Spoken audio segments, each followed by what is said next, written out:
ഏലപ്പീടിക അനുഗ്രഹ arts and sports club വായനശാല ഗ്രന്ഥാലയത്തിൻ്റെയും അനുഗ്രഹ വയോജനവേദിയുടെയും ആഭിമുഖ്യത്തിൽ 7-ാം വാർഡിലെ വയോജന സംഗമവും ഓണാഘോഷവും ഓണസദ്യയും നടത്തി.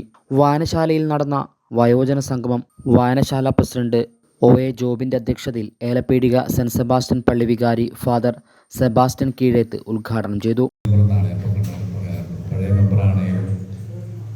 നമ്മുടെ ഇവിടെ പൊതുപ്രവർത്തനം സ്ഥാനമനുസരിച്ചല്ല എന്ന് ജിമ്മി തെളിയിച്ചുകൊണ്ടിരിക്കുന്നു.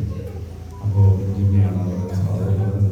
അതുപോലെ ഈ ഓണാഘോഷ പരിപാടിയിലേക്ക് വന്ന് ചേർന്നിട്ടുള്ള സഹോദരങ്ങളുടെ കുഞ്ഞുങ്ങളെല്ലാം ഈ വായനശാല അത്ര കാര്യമായ നമ്മുടെ പ്രദേശത്തിൻ്റെ ഓണാഘോഷത്തിന്റെ ഭാഗമായി വയോജനങ്ങളുടെ കലാപരിപാടികളും നടന്നു. മത്സര വിജയികൾക്കുള്ള സമ്മാനദാന വിതരണം പേരാവൂർ കണിച്ചാർ നേതൃസമിതി കൺവീനർ ടി.കെ. ചെറിയാൻ നിർവഹിച്ചു. പാടിച്ചിറ യു.പി. സ്കൂൾ പ്രധാനാധ്യാപകൻ സജിൻ ജോസ് മുഖ്യാതിഥിയായി. ആശാവർക്കർ മിനി സജി, വായനശാല സെക്രട്ടറി ജിമ്മി അബ്രഹാം തുടങ്ങിയവർ സംസാരിച്ചു. ഹൈവിഷൻ ന്യൂസ്, കേളകം.